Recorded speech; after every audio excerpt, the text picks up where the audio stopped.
हम साहब, लोगों की सरमायाकारी अब ये लाइसेंसिंग के बाद क्या पहले से ज़्यादा महफूज होने जा रही है, हम कह सकते हैं?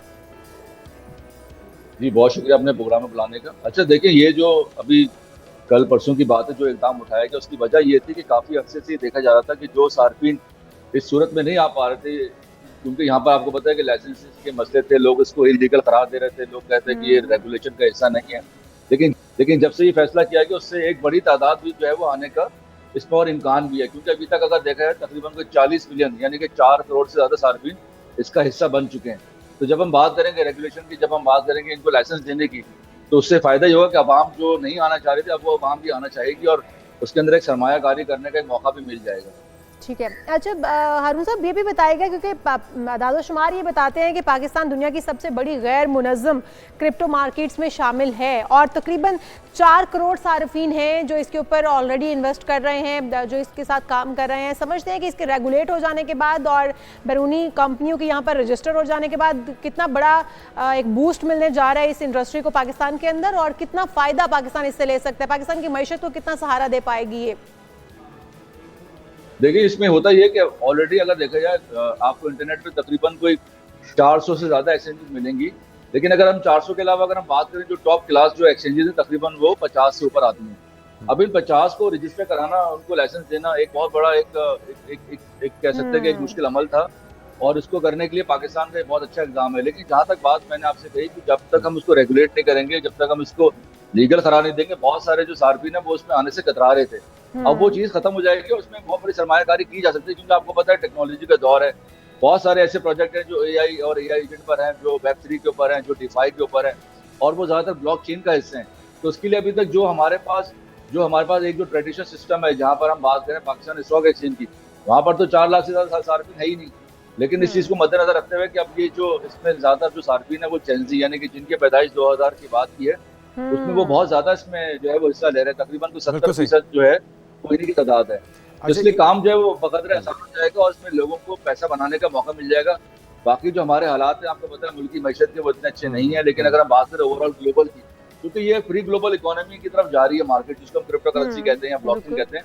ये फ्री ग्लोबल मार्केट है, जहाँ पर आप अपनी मर्ज़ी से आप करेंसी को बाय और सेल कर सकते हैं। हम्म। अच्छा हारून साहब, ऑर्गेनाइज करने से मामलात को लाइसेंसिंग के बाद मनी लॉन्ड्रिंग के और दीगर जो वेज हैं गैर कानूनी सरमायाकारी के, उसमें एक कितनी बड़ी रुकावट साबित होगा, उसमें कमी लाई जा सकेगी और कौमी ख़जाने को इससे कितना फ़ायदा होने जा रहा है फिर? देखिए, पहले तो ये होगा कि अगर ये इसको जब ये रेगुलेट करेंगे और जब इनको लाइसेंस देंगे, तो उनकी जो सारी इंफॉर्मेशन होगी वो हमारे इदारों के पास होगी। तो इसमें ओके। ऐसा कोई खतरन कोई चांस नजर नहीं आता कि यहाँ पे कोई मनी लॉन्ड्रिंग होगी या इस तरह के मामला, तो जहाँ पे कोई टेररिज्म का जो है वो उनसर एलिमेंट पाया जाता हो। तो उसके लिए गवर्नमेंट को ये काफी सपोर्ट करती है। एक्सचेंजेस जितने भी दुनिया भर में काम करें जहाँ पे रेगुलेशन हैं, वो उनको हमेशा से सपोर्ट करती रही और हमेशा सपोर्ट करती रहेंगी। और जहाँ ठीक तक है। आप बात कर रहे हैं इनकी टैक्सेशन की बात करें कि गवर्नमेंट को कितना फायदा होगा, तो ये जो 4 करोड़ सार्फिन है, जब ये अपना प्रॉफिट निकालें, जब उसमें से कैपिटल गेन करें, तो उसके ऊपर एक टैक्स लगाया जाए। टैक्स के पास ये होगा, टैक्स इतना ज्यादा ना लगाया जाए कि जो बिल्कुल सही।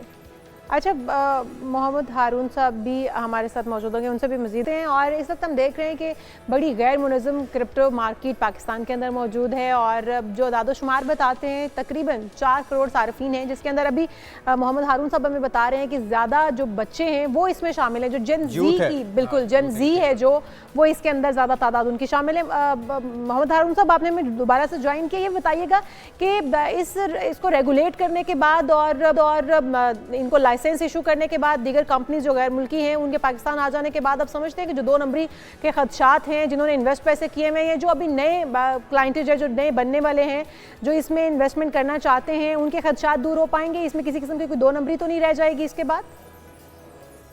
देखिए, पहले तो इसमें कोई 2 नंबरी पहले भी नहीं थी, क्योंकि वो अपने जो एक कानूनी अमल से गुजरते हैं। आप किसी भी एक्सचेंज को आप लेकिन लोगों के जब आप साथ साइन अप धोखा भी करते हो हैं, जब आप जाता है। उसका हमने हिस्सा देखा बनते कुछ हैं। केसेस आए थे, मोहम्मद हारून साहब, कुछ केसेस आए थे जिसमें लोगों के साथ कुछ धोखे भी हुए। हाँ, लेकिन वो जो ज्यादातर एक्सचेंजेस थी वो सेंट्रलाइज का हिस्सा थी, और वो ऐसी एक्सचेंजेस जिनका कोई क्रिप्टो करेंसी से ताल्लुक नहीं था। वो इस तरह की एमएलएम स्कीम चलाती, पॉन्जी स्कीम होती है, जिनकी हम्म। मुद्दत जो है वो बहुत कम होती है। लेकिन जहां तक हम बात करेंगे क्रिप्टो एक्सचेंजेस की, जैसे बात कर रहा हूँ मैं बाइनेंस की, 2017 से काम कर रही है। इसके अलावा गेट डॉट आया हुआ है, केयू कॉइन है, बिटगेट है, बाइबिट है, कॉइन बेस है, और बहुत सारी ऐसी एक्सचेंजेस हैं जो खुद पाकिस्तान आने से कतरा रही थी, लेकिन अब वो भी पाकिस्तान आके यहाँ पर हमें जो है वो सर्विसेज प्रोवाइड कर सकेंगी। तो ये ठीक बहुत है। अच्छा इकदाम भी है, और इससे मेरा ख्याल है कि चूंकि पाकिस्तानी गवर्नमेंट आपको पता है हमेशा से बड़ा मुतहरिक होकर काम करती है इस सिलसिले में, तो वो ये चाहेगी कि तमाम जो डेटा है, तमाम जो इन्फॉर्मेशन जो एक्सचेंजेस के पास है, चाहे उसमें आप उसमें पैसा आप उसमें डालें और उसमें से निकालें आप, जो भी आपका प्रॉफिट बनता है, तो उसकी सारी जो इन्फॉर्मेशन होगी वो गवर्नमेंट तक पहुंच जाएगी। तो इसमें कतन कोई ऐसी गुंजाइश नहीं बनती कि यहाँ पर जो है वो 2 नंबरी या इस तरह के मामला जो है वो सामने या लाए। किसी भी किस्म तो का इसके लिए फ्रॉड हो गवर्नमेंट का एक सके। बहुत अच्छा इकदाम है। बिल्कुल बिल्कुल जी, ठीक, बिल्कुल। बहुत शुक्रिया। मोहम्मद हारून साहब क्रिप्टो एडवाइजर हमारे साथ मौजूद थे।